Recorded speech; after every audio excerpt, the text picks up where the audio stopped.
Welcome to the Mies Podcast. I'm your host, Josh Sharkey, the founder and CEO of Mies, the culinary operating system for food professionals.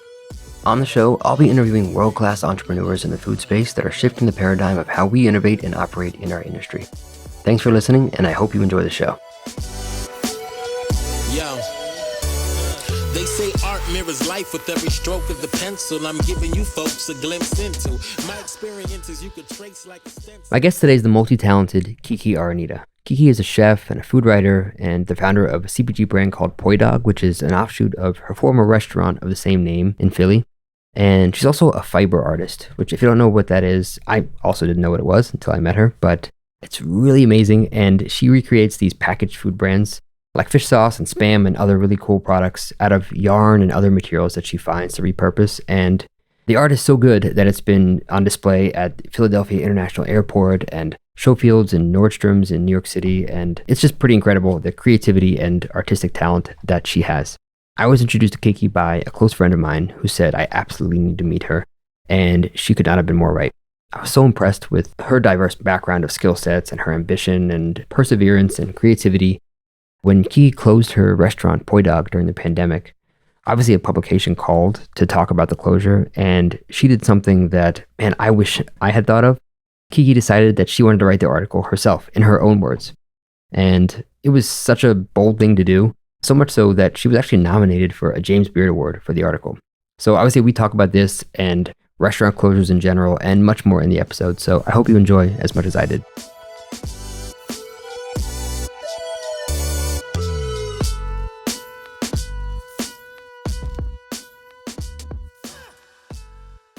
All right, Mrs. Kiki, so nice to see you today. You too. Thanks for joining the podcast. I was pleasantly surprised when our mutual friend, the Brocks, Megan Brock, introduced us.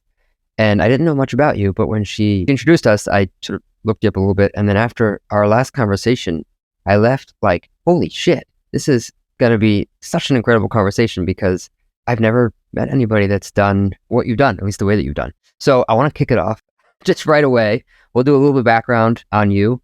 And then I have some questions I want to dig into to talk about your writing and some of the things that you do with your writing. So maybe just for the audience, may not know about Kiki, a little about yourself, your background, how you got to be where you are today. Yeah, I started off in classics, sort of. I grew up in Hawaii and in Hong Kong. I have a parent from each place. And I know we're going far back in time, maybe farther than you expected, but the fact that I have a parent from each place has definitely shaped my current careers. So I majored in comparative literature with classics and Renaissance Italian, started NYU in Florence, and then finished off the rest of my bachelor's here in New York. Was in 2 different PhD programs at CUNY and then at Bryn Mawr, studying first Renaissance Italian literature and then classics, so Latin and Greek. Spent long summers in Rome and in Athens with the American Academy in Rome and the American School of Classical Studies at Athens. And I know this is a little bit sleepy, but my academic background definitely shapes who I am today. I taught a whole bunch, and while I was teaching, of course, I was not getting paid very well. So I worked as a Jaeger girl for about 3.5 years. I did wine tastings. I obviously went into bars and danced around in the East Village Halloween parade, encouraging people to consume as much Jägermeister as humanly possible and throwing t-shirts into crowds. We got to talk about that. Did I not tell you about this before? No, you did. I have a note about it and I see it here. It's just smaller in my fonts. But what's the craziest thing that happened during your time as a Jaeger girl? And are there still Jaeger girls that exist today? I believe there are still Jaeger girls that exist today. I'm actually in touch with a lot of the Jaeger girls and dudes that I worked with back in the day. And there's Jaeger dudes as well. Yeah, there were Jaeger dudes, and they were the most handsome male models that you could possibly imagine. And so they have careers now, and they're in LA and doing cool things. And I was the random Jaeger girl who didn't want to become an actress or a model. I was very much in classics. And I was a terrible Jaeger girl. I wasn't good. I would like hide in the back of bars. Oh my God, I'm so sorry if anybody from Jaeger is listening to this, but I would like grade papers in bars. And it was, and it's okay. So 2 stories from my Jaeger days. My very first Jägermeister promotion, I was chased out of a bar by a woman who shouted at me saying that she hated crosses. And the Jägermeister logo, of course, has a stag with a cross over ears or antlers. And I had given her a Jägermeister t-shirt with the Jägermeister logo on it, which had a cross on it. But she chased me out of the bar screaming that she hated crosses and how dare I give her something with a cross on it. And that was my first night on the job. Thankfully, it got a lot better after that. But going back, I was born in New York, didn't really grow up here, obviously went to college here. Did you get back in the bar, by the way? I did go back in the bar and it was fine. Yeah, like everything turned out fine, but it was just like this moment of being like, what did I get myself into? And so I wasn't great at like talking to people about Jägermeister, and I'm probably better at it now than I was when I actually worked for Jaeger, but I'm an absolute expert when it comes to navigating Manhattan. This was like before I had an iPhone, and I didn't go over to smartphones until like later on in life. So I was stubborn. So I would go travel around Manhattan and go to like all of the different bars and restaurants and event venues with a compass. So that's like my secret trick for like getting out of the subway and knowing exactly where you're going. Like I literally had like a navigation compass in hand on my keychain. A compass? Yeah. I can't say I've ever heard anybody using a compass in Manhattan. That's crazy. I can find my way like perfectly. I have to imagine that spending that many years as a Jaeger girl or guy, you learn a little bit about people and selling, which obviously you need a little bit about that to own a restaurant. What were some takeaways there outside of don't give a random person a t-shirt with a cross unless you know that you're not an atheist? I'm still not great at selling. That's something that I never picked up. I think I'm good at telling a story. I'm good at absorbing facts and translating them to people, but that's something that, went hand in hand between Jägermeister marketing and teaching, which was my day job. But I did learn about the flow of restaurants and bars and talking to random people, of course, and not being afraid to get into a conversation if it's about tasting notes. And like, granted, like the Jägermeister wasn't that difficult. I also did wine tastings for a while all over Manhattan, and I worked for a marketing company that did tastings for kosher wines for the Royal Wines conglomerate and Côte d'Rône. So after that, I started working in a wine bar. So yeah, I can talk about wine and liquor pretty easily. How would you describe the taste of Jägermeister? It's got an anise flavor, right? It's got like a little bit of an anise flavor to it. How would I describe it as a Jaeger girl, or how would I describe it as a human being who is no longer associated? However, either way. I would go with medicinal. No, I want to hear how you would call it as a Jaeger girl. So Jägermeister comes from Wolfenbüttel, Germany, and is comprised of proprietary, very secret blend of 56 herbs and spices. But these all work together and manifest themselves really beautifully in a bunch of different cocktail expressions, such as what we are now referring to as the red-headed sister. That's probably how I would convince you to drink Jägermeister. Love it. Okay, well, I've been stopping you to dig into that, but you went from learning about classical Greek and Latin languages, which, of course, most chefs, that's what they learn first, is PhDs in literature. Kidding. Maybe you could talk a little bit more about like what you did with that, and then sort of how that laddered up to the restaurants. And then I want to ask you about the article that you wrote. You started teaching, and what were you teaching? And then how did you get into food? I taught great books for the most part all throughout the CUNY system. That's what my teaching fellowship had me doing. So I taught at Queens College, John Jay College of Criminal Justice, Montclair, all over the place. And I also taught ancient Greek language in Taiwan for a while to graduate students. That was when I was 26 years old, and that was the smartest that I have ever been in my life because I was using a book that was in English. The textbook was, of course, about ancient Greek, but I was teaching the class in Chinese, and I have never had to do mental somersaults like that ever again. So pretty much since that summer, it's just been downhill. Yeah. So you were teaching Greek literature in Chinese to Chinese students in America, in New York. This was in Taiwan, in Taipei. Oh, got it. In Taiwan. Gotcha. Yeah. But I also taught great books, Latin. When you're in classics, like, you're actually a pretty flexible teacher. I mean, in classics, like, you call them generalists because you're able to like teach like all different sorts of topics under the sun, because cradle of Western civilization, basically from like history to historiography to literature to language. Like, you're equipped when you go into a classics PhD program, or rather, like, even like after a year in a classics PhD program, you're equipped to teach like all of these different subjects. In Taipei, I was teaching that in Mandarin, and I sort of faked my students out. Like, I went through half of like the first day, and these were long sessions. These were like 4-hour long classes. I pretended that I didn't speak Mandarin so I could see if they were saying anything about me or about the class. It was still the first day, but then I confessed, and that was really fun. But yeah, I had a teaching fellowship at the Fujian Catholic University in the outskirts of Taipei.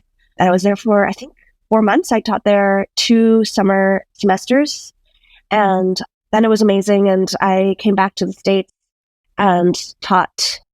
No, I didn't teach anymore after that. I went into a research fellowship for my PhD at Bryn Mawr College and moved to Philadelphia. And I really, really missed Hawaiian food. I had spent so long away from home. And while I was at NYU, I visited Hawaii a lot. Like, NYU had like really, really long summer and winter breaks. So I would spend like long months at my grandparents' house in Waipahu. And then when I got back to New York, I was like super homesick. So then moving to Philly, where it's a lot more diverse now than it was 12 years ago in terms of food. So I was really, really homesick. In New York, at least you can like get food that scratches the itch of Hawaii's local food, but in Philly it was a lot more difficult. The largest Asian immigration to Philly was, to my knowledge, was Vietnamese. So you can get amazing Vietnamese food, but you can't get the unique blend of Chinese, Filipino, Japanese food with Hawaiian influences that I missed. So I left grad school, and with my then business partner, and then boyfriend, we opened a food truck. We were both working in restaurants and other food trucks at the time. And one of the worst restaurants that I was working in, the Garden Manger, happened to own a taco cart that he brought to Temple University on a weekly basis. So he had a spot there. He had a commissary, which you need in order to run a food truck in Philly. And he had the tiniest little taco cart. And I bought it from him. Ran the food truck for 4.5 years. Opened a restaurant.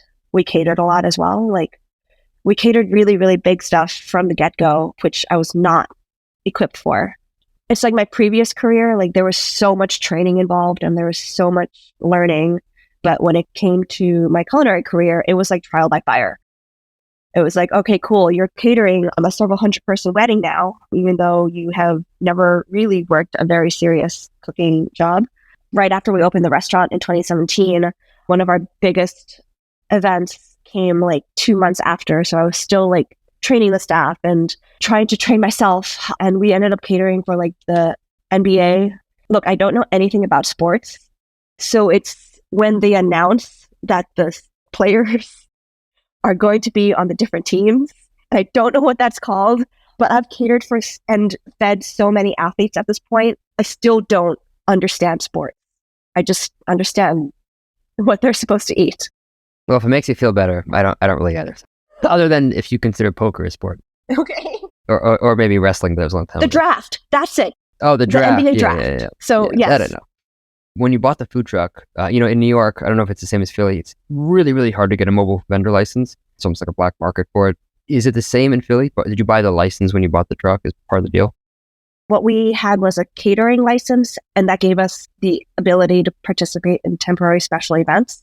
We also had a sidewalk sales license because we weren't like the other trucks. Like, we didn't have to park on the road. We could park on the sidewalk. So that was sort of like a sneaky way of getting the ability to vend on the street. We never got a permanent city spot. So in Philly, there is this thing called the prohibited streets list where you're not allowed to vend.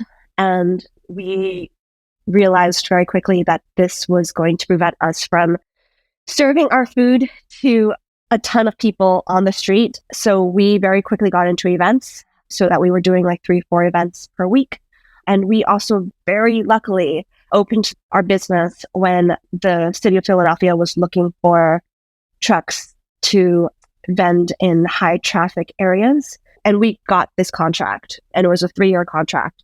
So we could bring our truck directly into the courtyard of City Hall. So we would twice a week drive our food truck through the gates of City Hall, which don't look like a place where you could drive a food truck, and vend to the city workers like right in the very center of the city. So we were extraordinarily lucky to have that contract. Wow. I don't think I've ever heard that before. That's pretty incredible. Well, you mentioned that there was a lot of Vietnamese influence, but not really no Hawaiian influence. I mean, I can't think of many Hawaiian restaurants, maybe Leo Leo Yacht Club in San Francisco, but I'd love to sort of dig into like what you think America gets right and wrong about Hawaiian cuisine and just generally. Like, I think what's really interesting about Hawaiian cuisine, which is probably similar to most cuisines, is there's just been this sort of such a long sort of history of immigration of Chinese and Korean and Japanese and Portuguese and Puerto Rican, and I imagine that what we think of as Hawaiian cuisine is an amalgamation of many different cultures. And I would love to hear from you, just because I'm sure you know a lot about this. And you mentioned to me that no matter what you do when you opened Poi Dog, there'd be no hula skirts or surfboards or pineapple. What should we know about Hawaiian cuisine that most of us probably don't know?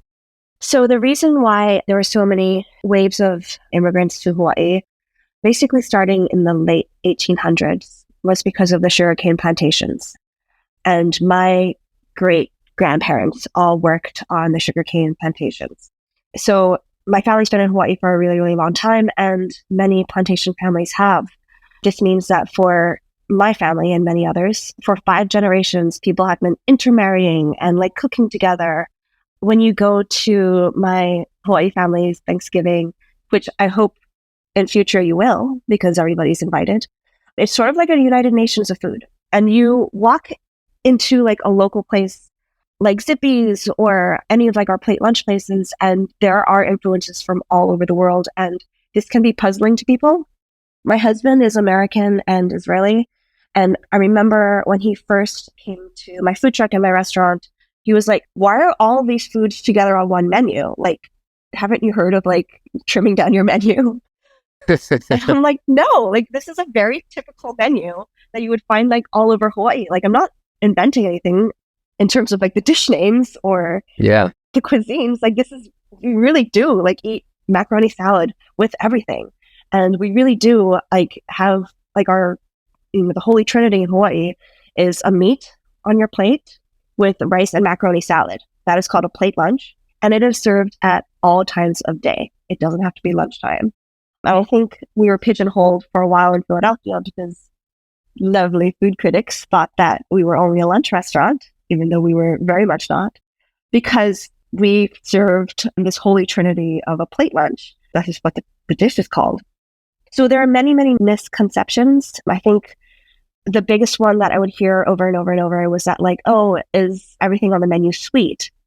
And I'm like, no, like, I don't know where you got this idea. If you go on the dessert menu, things are sweet, but not the actual menu. And it's definitely a remnant of tiki culture and the idea that Hawaiian sauces are very, very sweet, where they're not. They're way more diverse than simply sweet. People would come into the restaurant and ask if there's pineapple and everything. And I'm like, I mean, we didn't have pineapple on the menu at all. So we like pineapples, but we just eat them. Like, we don't go and shove them in every form of food that we have. I feel like I need a drink in hand to go on and on and on about maybe a Jägermeister, maybe, but not. I should have had a Jägermeister at hand for drinking during this conversation. So the restaurant that you opened, Poi Dog, opened for about 7 years, right? 7 years, is that right? Between that and the truck? Between the truck and the restaurant, we were open about 7 years. The restaurant was opened in 2017. The restaurant was technically open for over 3 years. Gotcha. Okay. Well, we could definitely chat about the restaurant, but I want to make sure we talk about is something that really stuck with me in our conversation is you closed the restaurant, like many of us have closed restaurants, and I definitely want to talk about what that means, because I think a lot of people don't realize what goes into closing a restaurant. But you, like many of us, when we close a restaurant, got a call from a reporter, journalist, that was going to write a story about the closing. And instead of having them write the story, you said you wanted to write it yourself, which sounds so novel and maybe innocuous to some, but for me, I'm like, holy shit, why didn't I think of that? That's genius. I mean, I wouldn't be able to write it as well as you had by any means. Was it just because of your background in literature and writing that you thought like I should write this, or did you really want to own the narrative? Was there something that you just had to get out? So when you closed the restaurant, you decided that you'd rather own that narrative than the journalists? Okay, so I wrote two things about the closing of the restaurant. First was for the Philadelphia Inquirer, and I had previously written a few things for the Inquirer, so I knew the editorial team, and I knew that they were going to put out the news of our closing because, pat myself on the back, it was very big news. The closing brought blocks of people like lining up early pandemic. Basically, I knew it was going to be big news, but since I was going to be first announcing it with the Philadelphia Inquirer, I wanted to make sure that I was the one to write it. I had a relationship with them, but also when we first opened, the food section of that newspaper referred to us as a Hawaiian themer. I don't think of themer as a word that should be used, and I also wanted to make it very, very clear that my culture was not a theme. It was not a restaurant concept, but I don't even need to articulate it because it's so ridiculous. So I wanted to make sure that when we closed, nobody called us a Hawaiian themer. Yeah, it's borderline racist. Yeah. And the only way that I could see going through this was to write my own obituary for the restaurant and also to direct people reading the article to the businesses of my staff. Significant businesses came out of the closing of Poi Dog. I had extremely talented staff, colleagues, people I've been working with for the last 7 years, and they've gone on to open their own restaurants, to start their own businesses, and I wanted to draw attention to that.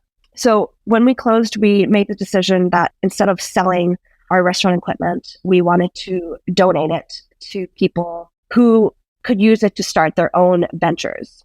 So the initial point of the article was to be like, this is what we accomplished with Poi Dog, the restaurant. Please pay attention to our staff members who are going on to great things. And third, if you are a person of color and a person who is cooking an underrepresented cuisine, please get in touch with us. And here is a way for you to sign up to get our fryers, our stoves, our ovens, and like all of this stuff. So I feel like we did a really good job of closing. I think we did the best that we could and sort of carried on the Poi Dog legacy in a good way with these goals. And then after that, after the closing, Food and Wine contacted me and asked to interview me about this closing. That's when I went to them. I had never written for them before. And I asked them if I could write the article about how it felt to close my restaurant. Why did they? Why do you think they said yes? Why didn't Food and Wine say yes? I imagine maybe no one's ever asked that before, but you had never written for them. I guess you had a background in writing, but yeah, when they reach out and the journalist is like, this is my job is to write about you, and now you want to write. Why do you think they said yes to you?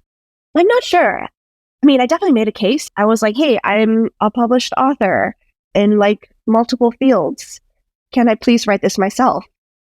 And it took a few days for them to get back to me. But eventually they were like, okay. And they let me write it. Kiki, I think it really is so commendable. You don't get what you don't ask for. I don't know if anybody's ever asked for that before or thought to, but it's so smart and it's also really brave. And I read the article. I loved it. And I want to talk about that part of it because I think that's something that we don't talk about enough is like what it means to close a restaurant. Obviously, it's a baby of ours, right? When we have a restaurant, especially if you've had it for long enough. I've closed restaurants before and I've had restaurants for 8-9 years where I saw kids where parents whose children were born and brought them as infants all the way to now they're throwing away their recyclables at age 9, in the restaurant. And I see them growing up and it's a tough thing, especially for the community. But there's also all these other little things that we don't talk about. Obviously, you have to pay vendors. Oftentimes, you have personal guarantees with some of these vendors if you haven't opened in a way where you don't need to do that. For me, there's all these fixtures, signs, or neon signs, or things that you had designed just for the restaurant that now, where do those go? And where do you store them? Your crew find work and all the recipes for the restaurant. What do you want to do with those? And I'd be curious to hear like some of the things that the nuances of closing for you that you didn't sort of plan for, didn't think about that came up as you had to close the restaurant? Yeah, I mean, I wouldn't have closed if it wasn't for the pandemic because you have to deal with so much stuff. Where do you put all this stuff? And it's really infuriating and it's really boring. Opening a restaurant is exciting and there's a billion things to do and you have to-do lists all over the place. We have shopping lists. Closing a restaurant is sort of like that, but in reverse. So much paperwork, contacting vendors, and also like I closed at the height of pandemic. So most of my sales reps from like all the different to-go apps, they were like no longer at their jobs or working with like my seafood company, like everybody. And again, we served a lot of fresh poke. So seafood was a really big part of my life. There was so much staff changeover at that time, like getting a hold of somebody to like end your contract so you weren't constantly paying them was so hard. And I think that even now it's hard. Like closing for me in 2020, like the last 3 months, like that was pretty much like a full-time job, trying to like round up equipment that was rented and had to go back to services. Like shutting down is so much work. I felt like I was like a forensic detective of sorts because I kept trying to like find people to end our contract. And then the legal and sales side of things, I don't know how it is in other states, but Pennsylvania is kind of a mess when it comes to closing down a business.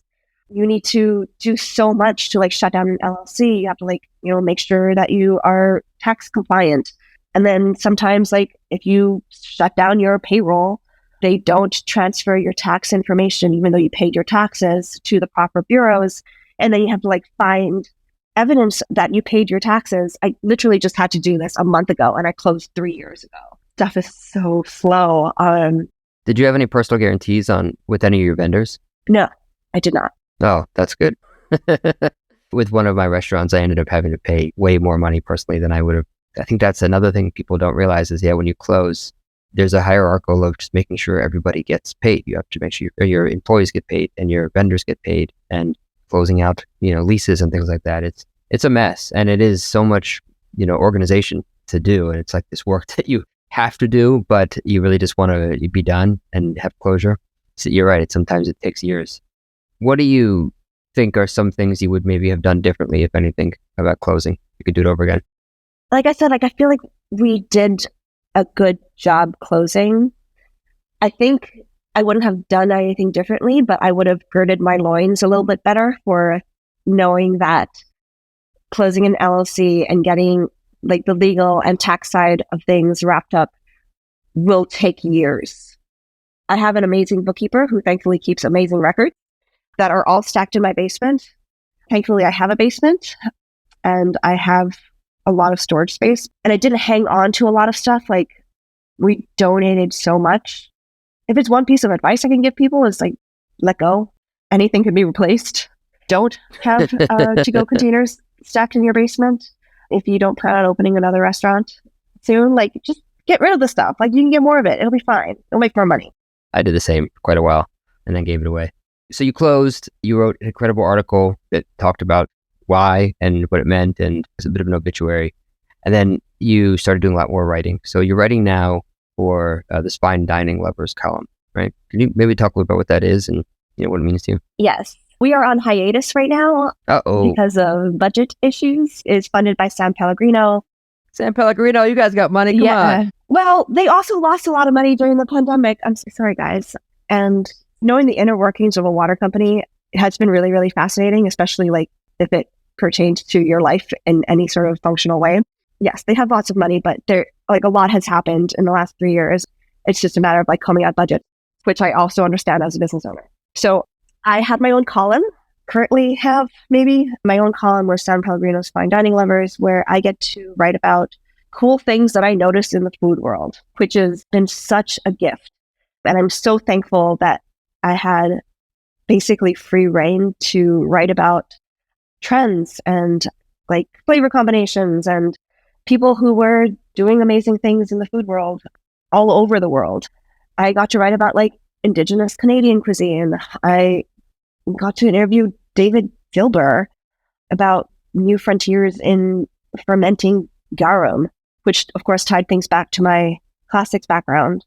I got to do so much cool stuff with this column. Yeah, I have to imagine there's so much joy you can get out of it, not just the writing piece of it, but how much you learn. I read some of these articles. The one about rice with Angie Branca was awesome. I was inspired to cook some more coconut rice that night. Do you feel like you have sort of been able to replace the joy of cooking with the joy of writing, given it's in the same vertical?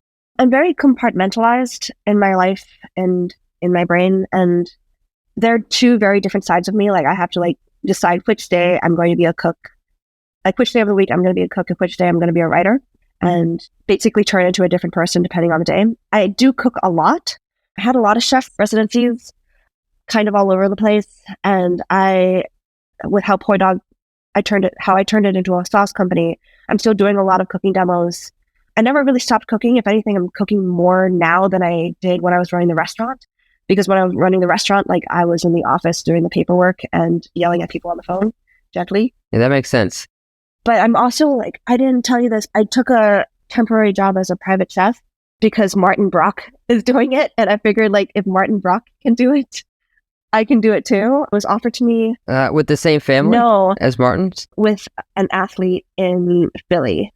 So I spend 2 days a week right now, like doing all of the prep and cooking like crazy in ways that I haven't done in a very long time. And it's nice to flex those muscles. I keep the cooking and the writing very, very separate in my brain.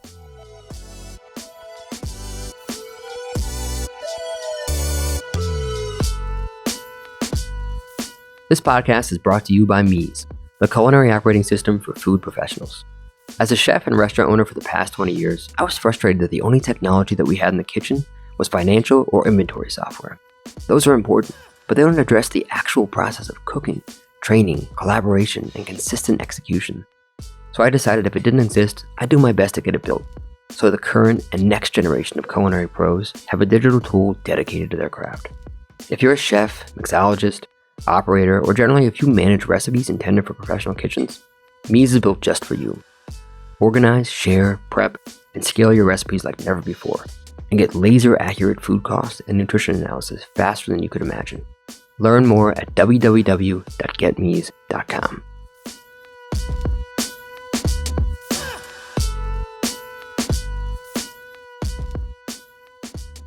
What I love most about like the personal chef gig is that it really is like, at least for me, part of what I love most about cooking is what we get to do if you're a personal chef. Because when you're a chef in a restaurant, it's a different type of joy. It's also a different type of skill set, right? Because there you're sort of making sure your cooks are executing well and that they are on time and that they're like, they understand their prep list and their mise en place is set up.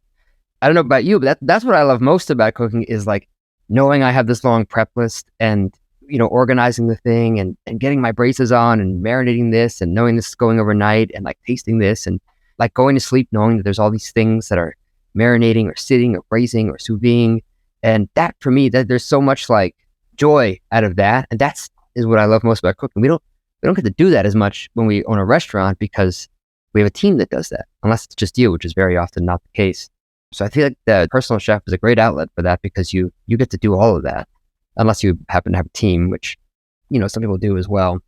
But I love that you have this sort of mix of all these things that you do in your life, and you're not just a chef, and you're not just a writer, and you're not just a crocheter, and all these things. And I mean, to be honest, I'm a little bit jealous and envious because I tend to sort of dig into one thing and just be like maniacally focused, almost myopically focused on the business in front of me. And I have this sort of like almost this level of guilt if I try to do other things.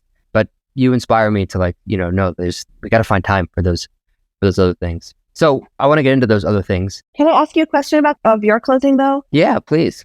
What did you keep? Like, what could you not get rid of? Okay. What is like taking up space that you have no use for? So, well, here's the thing. I didn't keep much, but there's more I wanted to keep. There was signage I wanted. Our restaurants were sort of famous for these like neon signs, these beautifully designed neon signs. And I didn't have space for them, so I wanted to keep them, but I couldn't. But I did candidly like some of the equipment, like the Vitabix and the RoboCoupe and things like that. I kept, and I have no qualms about that. I was like, hell yeah, I'm keeping these. Like, you know, so now I have those in my kitchen still. Otherwise, to be honest with you, I did snag some hotel pans and things like that because I just like, even in my house at private parties or Thanksgiving, it's nice to have that stuff around, but not much else other than the recipes. I'm maniacal about like all the recipes. And so those all live in me's now, but that makes sense. Oh, the one other thing I kept is onesies. So we had these really cool onesies, and I only have like 2 left, but I kept like what? Yeah, like they're gifts. So I would give like the onesies to whenever my friends would have a baby. I would give them a onesie. I have 2 onesies left from years ago, and I still have 2 more baby gifts to give. But that was I kept everything else we gave away. But you're right, it was years. I want to ask people who close restaurants the same question. Like, I feel like we should put out a survey of asking people what they kept from their closed restaurants. That is so funny that you just said that, because I wanted to talk to you about this today because I wanted to hear what you kept. I actually have a note. I should screenshot it, send it to you. I was like, send a survey after this when I talk about Kiki and I's conversation and ask everybody what they kept. So I'm going to do that. I'm going to tag you and we will find out from everybody what they kept, because obviously, selfishly, I don't know about you, there was some of the equipment I'm like, I'm not fucking giving this up. Like, I want to. And it was a little bit, I felt bad again, because like we sold the restaurant with the equipment, right? So it was like, you get all this stuff, but some of it we kept back. But I mean, there's a million learning lessons I had from that I would do differently. The personal guarantees was probably the hardest thing for me, because the vendors were important to me. They were like, we didn't buy from broadliners. Every vendor we knew personally, and it was usually a person. So of my own money, I would pay $5,000 to this person and $8,000 to this person because otherwise they wouldn't get paid. And that was a tough one, but part of running the business. Definitely in a pandemic, we have very different circumstances. I would sort of bounce back a little bit, because when we were talking about your writing, one thing that I think is really interesting about what you're doing, Kiki, is you're a chef, right? You cook. Obviously, you started in academia and literature, but you're clearly, a chef now, among many other things. And I think there's skill sets of being a chef that are applicable to a lot of other things that people probably don't think about. So before I talk about that, though, I'd love to hear from you. Like, do you think that more chefs should write? Like, the impetus that you had to say, I want to write this article. Granted, I know you were a writer, so that's probably why they let you do that in the first place. But great chefs, right? We have a perspective, we have a voice. That's the only reason why we're cooking, or at least, it should be. It's like we want to tell some story of what we believe in through our food. Do you think that more chefs should write? My answer is very much a yes. I think much of American food media in the last couple of years, and I know this because I've been the grateful recipient of this sort of attention, and many editors think that people should tell their own stories, that chefs should tell their own stories. So I think it is going in that direction. That said, it's not enough. I don't know how closely you read Eater, but they recently put out a list of 5 ways to get a better meal at a restaurant that created a big furor. And because one of those things was like, you should go into a restaurant and ask to sit at a different table after you've already sat down. And I cannot fathom, and many people cannot fathom for the life of us, why a publication like Eater would give that sort of advice. And the only justification I can think of is that editors, certain people on their staff, don't have the sort of back of house experience and front of house experience that lends actual people, front of house or back of house, the sensitivity. That's a terrible idea. There's such a protocol in restaurants of how to behave. And if you're dispensing bad advice, it's because you're out of touch with the reality in these spaces. So if you're writing from within that space, if you're writing as a chef or somebody who has experience in a restaurant, then you're going to dispense better advice to people who are going to come into restaurants in general. So yes, more chefs and front of house people should be writing, because they're the ones dealing with it every single day. So this is sort of the bedrock of and this is by no means, I'm not trying to plug my company, but the foundation of everything that we do at Mies is to this first principle of what we call operational empathy. And it's the same reason why food writing, I think, has that same problem that you mentioned, is the same reason why most technology has the same problem, because we're sort of given this technology from someone that doesn't understand what it means to be in a kitchen, to what a day looks like, why at 11 o'clock we don't have time to do this because there's probably a cook that's running late, or a delivery that came in late, or something that burned or something. And that sort of notion of operational empathy is imperative to be able to create great technology. And I think, to your point, it's the same reason why a lot of food writing, especially over the years, has become diminished a bit. I think that one thing that bothers me is when we become sort of this caricature of ourselves in the writing. when someone's interviewing, us as a chef or writing about us, and they're writing about chefs as sort of like a character of what we do and sort of the surface level things of what it means to be a chef. And there's so much more to it. And if you don't know that, it's very hard to really get to the heart of what the story is of why a restaurant closed, of why a chef cooks the food that they do the way that they do, or why it might be different this day than the other day. I don't know how you solve that without people with domain experience write about the thing. I think there's a reason why some of my favorite authors in the world are someone like James Michener, who it's historical fiction, but he's been there, he's living this thing, and then he writes about it. And there's so much knowledge in the narrative that's what actually makes it so enjoyable, is you can sort of trust it. And, not just from a chef's perspective, but from a layman who's not a chef reading this, I think it's really difficult to have great writing about the food if you don't understand why it is the way it is or how it is the way it is. So that's why I asked you if you think more chefs should write, which I think it sounds like you do, but I'd be curious to hear from you what you think makes great writing, or maybe great food writing. You choose. So I do think more chefs should write, but I also think that more people should work in restaurants. So for many, many years, I've been saying that just like how in Israel and Korea, there's a required military service, there should be compulsory restaurant service in America. Like you should have to put in your like everybody. It should be like the entire population should be required to put in like a year in a restaurant. So instead of the military industrial complex, we're going to have the restaurant industrial complex. Yes. And I think it'll solve so many problems and make people kinder and more empathetic in general. I think compulsory restaurant service should really be a thing in this country. Yeah, I'm not sure I disagree there. I think you're onto something there, because everybody goes to restaurants, right? So should we start another campaign? That's another one. We're doing it. Okay, that one's for another audience, but I'm making a note here.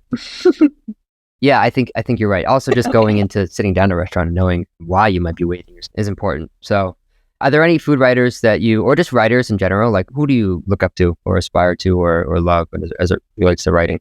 I love Rachel Loudon. She is a food historian. She wrote The Food of Paradise. And so she lived in Hawaii for a while, and this book was published by the University of Hawaii Press. But she's very much like conscious of the culture as an outsider, but she writes with like intelligence and clarity, and I love her writing.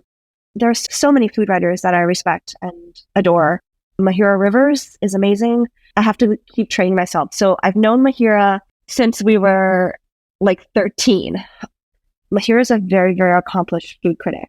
I cannot talk about how accomplished she is as a food critic, but she's extremely accomplished. She also has a column with Resi. And back when we were 15, we were roommates on our high school interim trip to Cambodia. And yeah, I've known her for so long, it's laughable.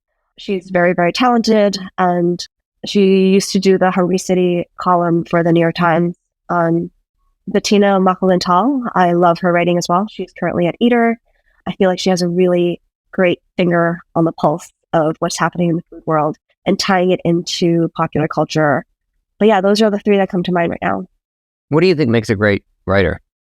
The ability to make connections, I think. So yes, you can have beautiful writing, you can have beautiful like turns of phrases and put words together in a nice, succinct way. But when it comes to food writing, okay, I have to name one more person. So our food critic in Philadelphia is Craig Laban. I feel like he's one of those food critics that is a special breed. He's definitely old school, but he understands his position best and has to constantly remind people. And I actually interviewed him for an article that I wrote about food criticism and its place for fine dining lovers. But he understands that he is first and foremost a service journalist. His job is to tell people where to spend their hard-earned money.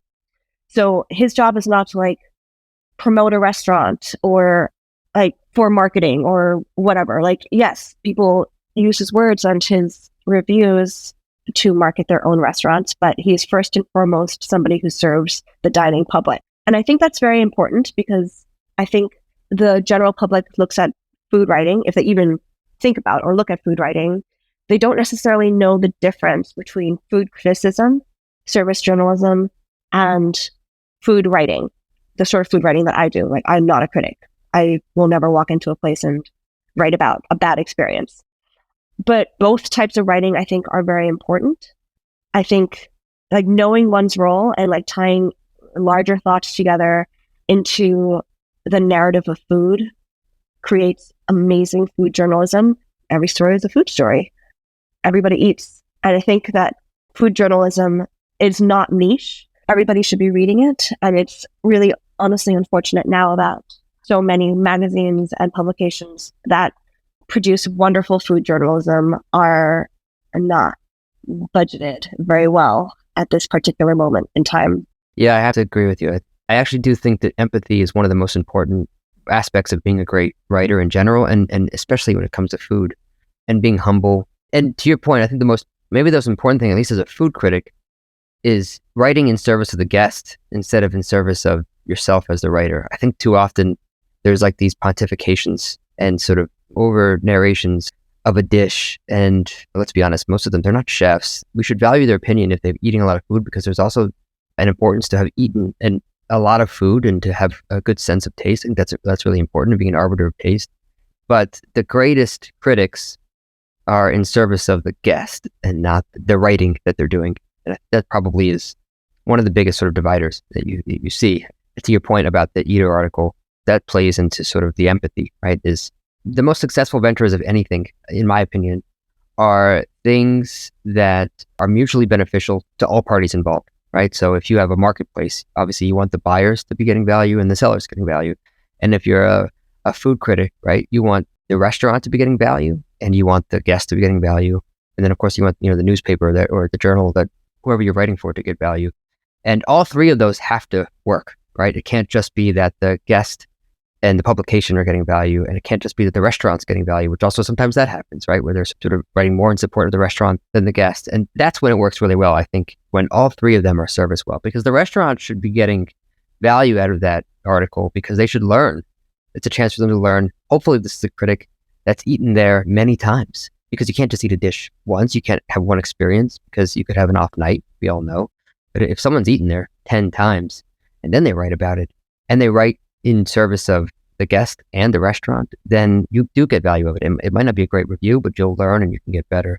I wonder if there's a place where chefs end up becoming food critics. Although at the same time, I wonder if food criticism is now just open source to the world, because you just go on TikTok or Instagram and, everybody in the world has an opinion on the restaurant they've been to, and you learn from that.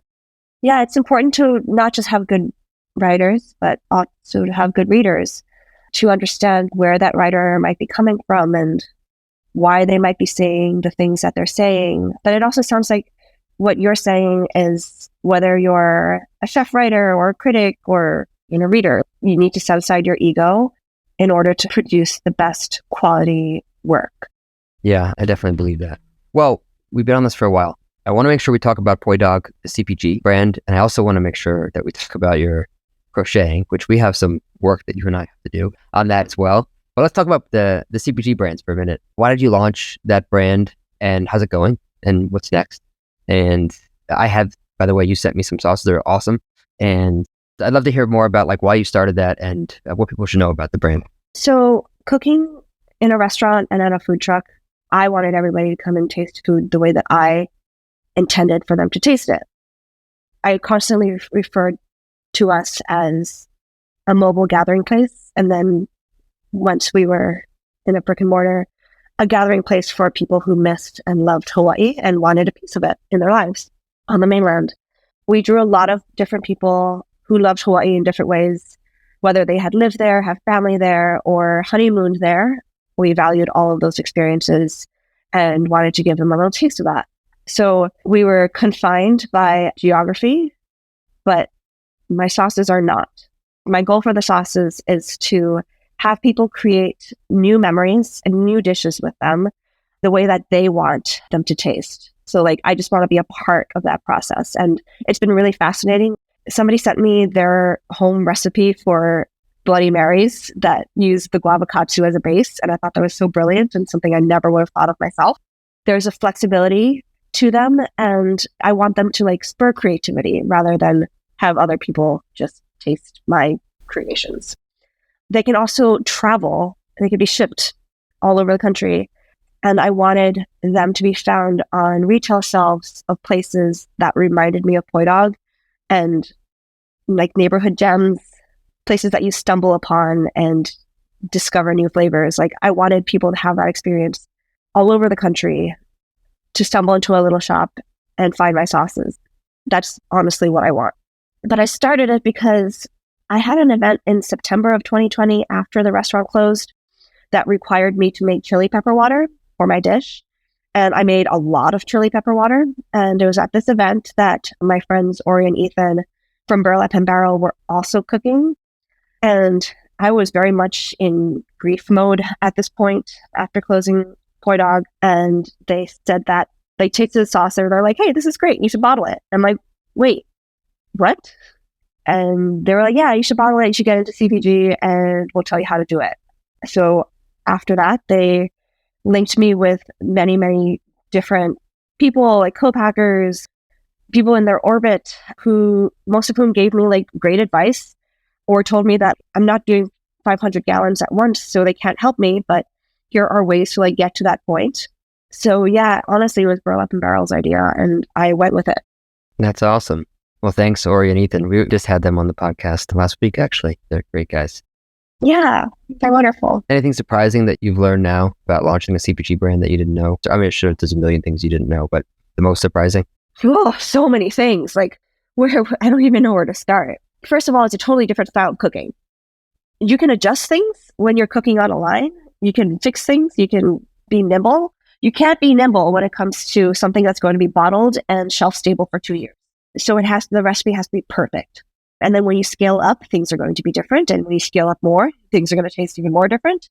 I mean, I got like a crash course in food science and preservation, in addition to many other things when launching this brand. And I find it continually fascinating. And every production run, I learn more. And the newest sauce, which you were the very first to get a bottle of, is also packaged for food service. So we have a food service distributor as well now, and we are launching that sauce in 3 days. Wow. At the Cherry Bomb Jubilee here in New York City. That's amazing. I'm very tired. You're the only person who can see me right now, but I haven't been sleeping very much. Well, that's not good. How many hours of sleep do you usually get? What's like a typical night? I mean, right now I'm getting fitful sleep. I mean, I feel like I need like 7 hours. I'm probably getting 5. Yeah. Maybe. I fell asleep on the train, which is something I never do. Going between Philly and New York these last couple days. I've done that trip a few times these last few days. Yeah, I never fall asleep on the train, and falling asleep is like terrifying to me because I'm like, what if I wake up in Miami? I don't think that'll happen on the Amtrak, at least. They'll stop you. Or Savannah. It goes as far as Savannah. Yeah, I'm pretty sure they stopped you before.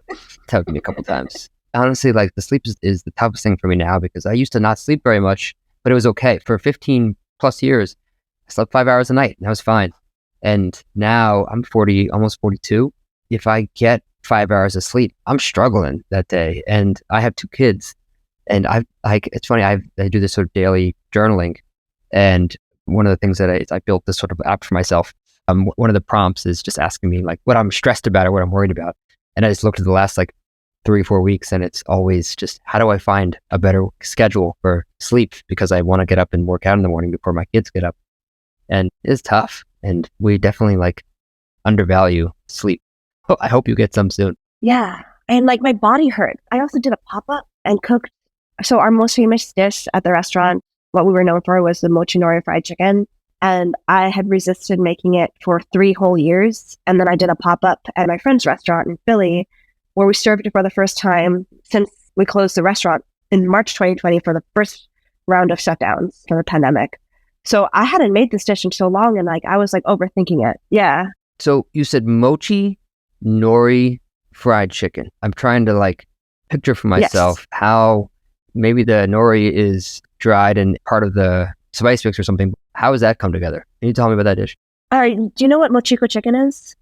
Oh, mochiko. No, I don't. The rice flour battered Japanese style chicken. Oh, got it. So like by mochi, you just mean like the rice flour. So mochi nori fried chicken is a riff on that. Gotcha. Okay. That makes more sense. So the rice... That makes sense. So it's battered in rice flour. Mm-hmm. And our breading has furikake in it. So it has like the little nori flake. Yep. So it's mochi nori fried chicken. Yeah, and we had like lines around the block. Do you make the furikake or? No, we use the norikomi furikake. I do make furikake, but not for that chicken. Great on popcorn, by the way. Yes, the best. Especially if you like put like a shoyu caramel on the popcorn. We used to do that at the restaurant for the holidays. Ooh, that sounds good. Oh, yeah. I stole the recipe from one of my aunts and have not changed it. Wow. It's very good. Yeah, well. It requires no note. Nothing like salty caramel with umami. Sorry, I interrupted you. You were talking about the pop-up and your back hurts because you made some countless number of fried chicken. Everything hurts. Everything hurts. It was like lying around the block. I have done like the chef residencies, but even with like the residencies, like that's just me telling people what to do and helping with cleanup and basically just telling people what to do. This was like me on the line cooking, and we had a line around the block and we sold out within an hour, even though I'm very well prepared for this sort of thing. And I hurt. My whole body hurts. I'm in so much pain right now. Epsom salt baths, sometimes that helps. Yeah, I feel you. I definitely feel you. I remember when I hit 30, my back went out. I was like, oh, this is the first. And then I hit 40 and my knees were going out and it just keeps coming. The recovery time is longer now. Yeah, a lot more stretching that has to happen too. Like unnecessary, but necessary stretching for way longer than I would normally have needed to. I run like at least 4 days a week. Now I'd run barefoot, which is helpful. It actually is like less pain on my knees. Wait, do you wear like the foot covers? No, I wear socks, just like regular old socks, because I run on the road. But I only run like 6 miles, but at a clip. You run 6 miles barefoot 4 days a week? Well, no, I run 2 of the days I run barefoot, 2 of them I don't. I try to mix it up because 2 of the days I actually go on these trails where people say they run barefoot. I don't know. I don't want to mess with that. It was hard at first, and it was like I kind of went right for it right away, which I shouldn't have. I should have sort of eased into it because the first time I ever ran barefoot, I had just finished reading this book by Christopher McDougall called Born to Run, which is everybody should read that if you like running. It's an incredible book. He just came out with a sequel, and it sort of like touts the beauty of running barefoot and why we have, as humans, degraded the efficacy of our running because of these cushioned shoes that we've had over time, and how Nike sort of like built these cushions in our shoes, which forced us to run in our heels. And anyways, that's not the point of the story, but yeah, I run barefoot. It's much better on my knees, causes much less injuries, and it makes you use different muscles than you're used to. It definitely takes some getting used to get into it. But I still, when I get home, if I don't do like 20 minutes of stretching now, like I'm hurting the next day. Whereas I used to not even have to stretch really when I got done. I would just do a stretch beforehand. And it's one of those things where you just realize this is just getting old, I guess. That was a rant. Yeah, no, I'm fascinated by the barefoot running thing. Oh, it's great. Yeah, it does take some getting used to. I will say, like, running for me is the most therapeutic. It's great exercise, but I run to think. I never use like headphones. I never like listen to music or anything. I just, every once in a while I'll listen to a book, but for the most part I run and I just think. I'm just like solving a problem in my head, or I'm just like thinking about things or enjoying the nature if it's a really, really long run.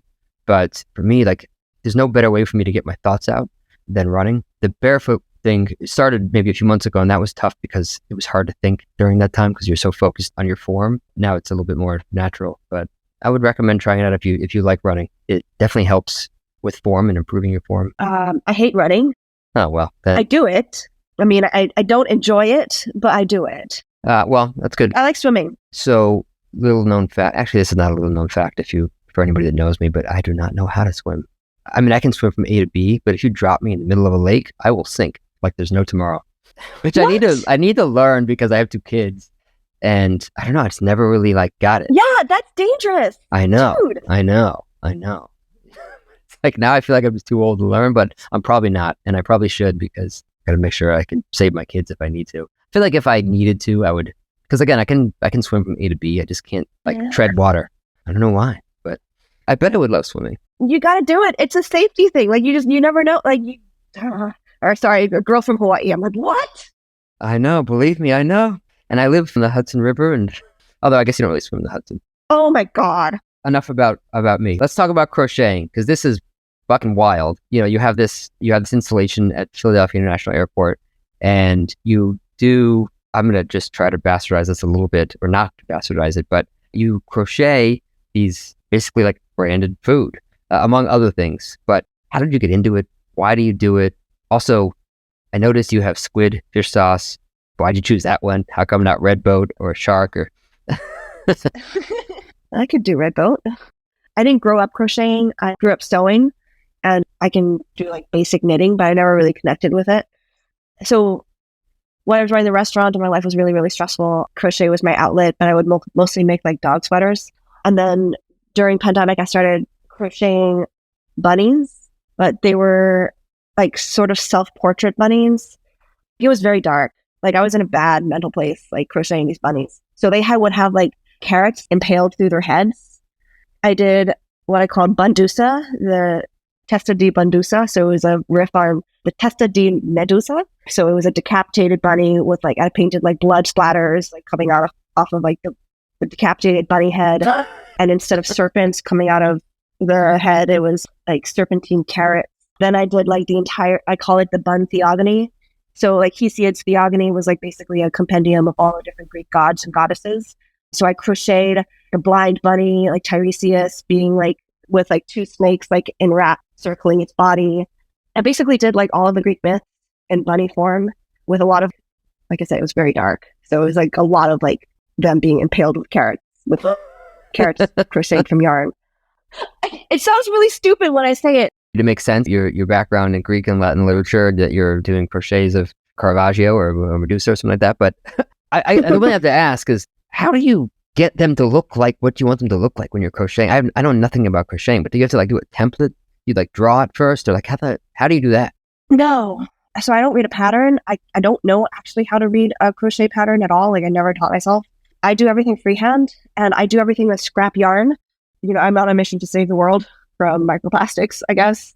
And microplastics can get into our waterways by washing synthetic yarns, synthetic fabrics. So I collect all the scrap yarns from my neighbors. I have a whole racket going of sourcing yarn from my Buy Nothing group on Facebook. And I turn stuff that would hopefully not land up in the landfill, but could very well. I turn it into sculpture. So I jumped from bunnies to packaging because I have a very, very close and extremely talented friend who's a fiber artist named Caitlin McCormack. And Caitlin was like my buddy through the darkest days of pandemic. And I decided that I would see a thing in my house or see a thing online and make it out of yarn. And I started to do that with brand packaging. Started actually with, my first one was San Pellegrino's bottle. And then I crocheted it and realized that it looked really uncannily like an actual bottle of San Pellegrino. I became fascinated by like the connections between in memory and recognition. So you look at something that's a clear facsimile of the actual thing.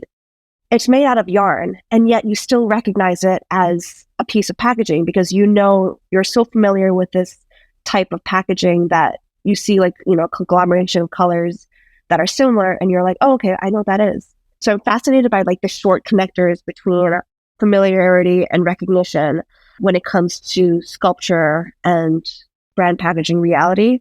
And I also know that the thing that runs in my family is a short connection between our hands and our brains.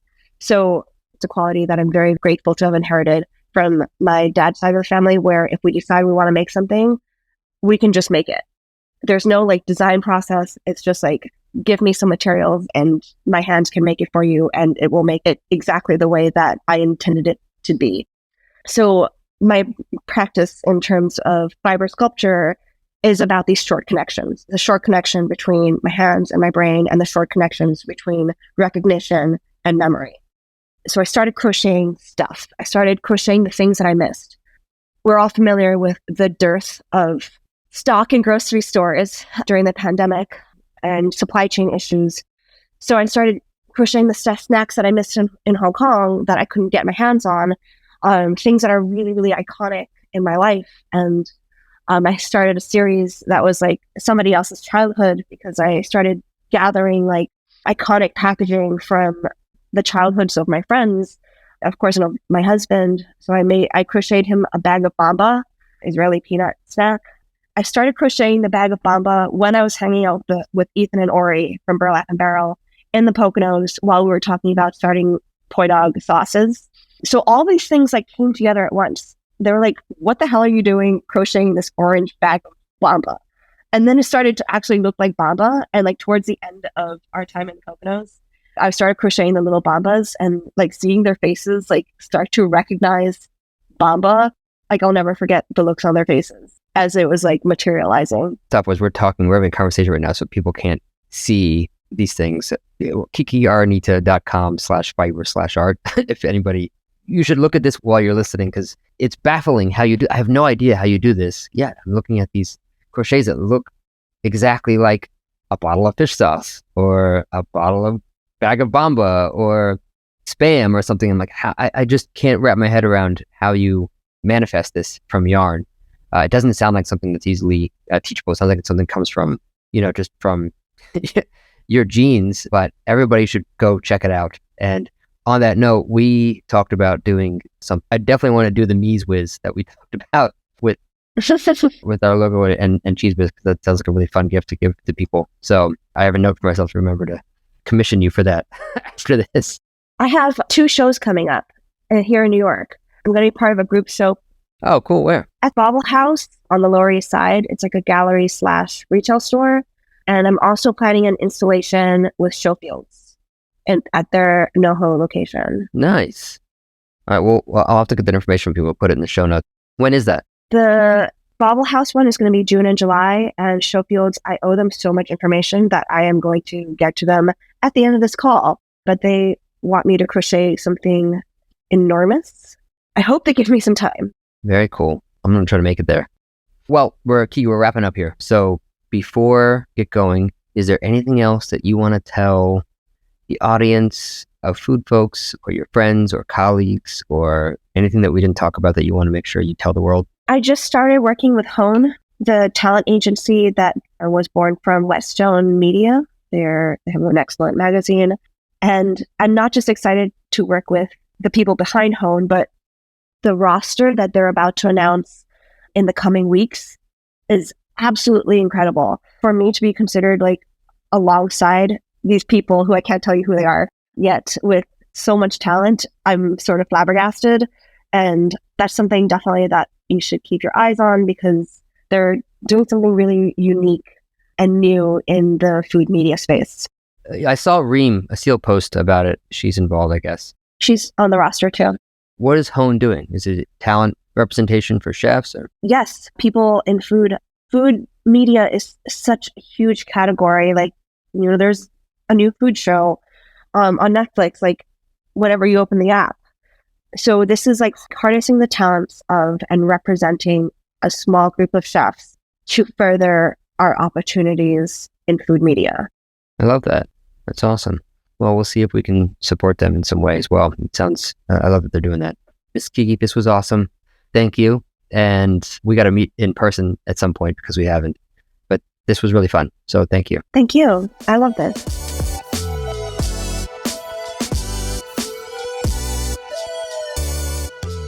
Thanks for tuning into the Mies podcast. The music from the show is a remix of the song Art Mirror by an old friend, hip-hop artist Fresh Daily. For show notes and more, visit getmees.com/podcast. That's GETMEEZ.com/podcast. If you enjoyed the show, I'd love it if you can share it with your fellow entrepreneurs and culinary pros, and give us a 5-star rating wherever you listen to your podcasts. Keep innovating, don't settle, make today a little better than yesterday, and remember, it's impossible for us to learn what we think we already know. See you next time.